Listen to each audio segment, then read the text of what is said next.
یہ صدائے حریت جموں و کشمیر ہے۔ پیش خدمت ہے تازہ ترین خبریں۔ کل جماعتی حریت کانفرنس کے چیئرمین سید علی گیلانی نے لوگوں سے 10 دسمبر کو انسانی حقوق کے عالمی دن کے موقع پہ یوم سیاہ منانے کی اپیل کی ہے تاکہ عالمی برادری کی توجہ مقبوضہ کشمیر میں جاری انسانی حقوق کی سنگین صورتحال کی طرف مبذول کرائی جا سکے۔ سید علی گیلانی نے عوام پر زور دیا کہ عالمی برادری کو اس بات کی یاد دہانی کرانے کے لیے اس دن مکمل ہڑتال کی جائے کہ کشمیری عوام پر بھارتی مظالم کو روکنا اور تنازع کشمیر کو اقوام متحدہ کی متعلقہ قراردادوں کے مطابق حل کرانا اس کی ذمہ داری ہے۔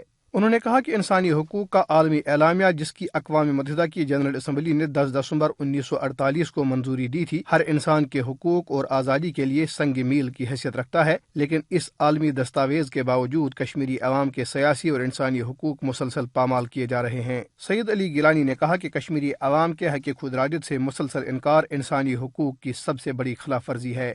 حریت چیئرمین نے کہا کہ کشمیری عوام گزشتہ 70 سال سے بھارتی فورسز کے مظالم کا سامنا کر رہے ہیں جو کشمیریوں کو غلام بنانے، ان کی زندگیوں، حقوق، ثقافت اور وقار کو اپنی مٹھی میں کرنے کی پالیسی پر عمل پیرا ہے۔ انہوں نے کہا کہ بھارت کو کشمیر میں ایک دن شرمناک شکست سے دوچار ہونا پڑے گا اور کشمیریوں کا جذبہ حریت غاصبوں کے ہتھ کنڈوں سے کہیں زیادہ مضبوط ہے۔ سید علی گیلانی نے کہا کہ آج جب بھارتی حکمران کشمیریوں کے جذبہ حریت کو شکست دینے کے لیے مظالم میں کئی گنا اضافہ کر کے اپنے تعصب کا اظہار کر رہے ہیں، یہ ہر کشمیری کا فرض ہے کہ وہ ثابت قدم رہے، اپنے صفوں میں اتحاد پیدا کرے اور آزادی کی مشعل کو روشن رکھے۔ خبریں ختم ہوئی۔ فسطائی مودی نے 5 اگست کو مقبوضہ کشمیر کی خصوصی آئینی حیثیت کو ختم کر کے صدیوں پرانی ریاست کے وجود کو تحلیل کر کے کشمیری عوام کو اپنے گھروں میں محصور کر رکھا ہے۔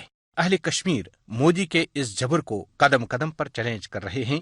اس حوالے سے جموں و کشمیر پیپلز پولیٹیکل پارٹی کے کنوینر اور حریت کانفرنس آزاد کشمیر شاخ کے رہنما میاں مظفر احمد کیا کہتے ہیں، آئیے سنتے ہیں۔ عالمی برادری کی مجرمانہ خاموشی اور غفلت نے بھارت کو 80 لاکھ کشمیریوں کو اپنے گھروں میں محصور اور ذرائع ابلاغ کی بندش سے کشمیریوں کو دنیا سے کاٹ کر رکھنے کی شے دی ہے۔ ان تمام تر ظالمانہ کارروائیوں اور عالمی برادری کی مجرمانہ خاموشی کے باوجود اہل کشمیر بھارت کے جبر و استبداد کے سامنے جھکنے کے لیے کسی صورت تیار نہیں ہے۔ جو کشمیری عوام کی بھارت کے غاصبانہ قبضے کے خاتمے کے لیے تحریک آزادی کی کامیابی اور اس تحریک کو منطقی انجام تک پہنچانے کے کشمیری عوام کے عزم مصمم کی واضح دلیل ہے۔ عالمی برادری کو کشمیری عوام کی بھارت کے ہاتھوں نسل کشی سے پہلے آگے آ کر بھارت کا دست قاتل روک کر کشمیری عوام کو اپنے مستقبل کا فیصلہ کرنے کا موقع دینے میں اپنا کردار ادا کرنا چاہیے۔ دنیا کی زبانی جمع خرچ کو بھارت کسی خاطر میں نہیں لا رہا ہے، لہٰذا اب بھارت کے دست قاتل کو روکنے کے لیے ٹھوس اقدامات کی ضرورت ہے۔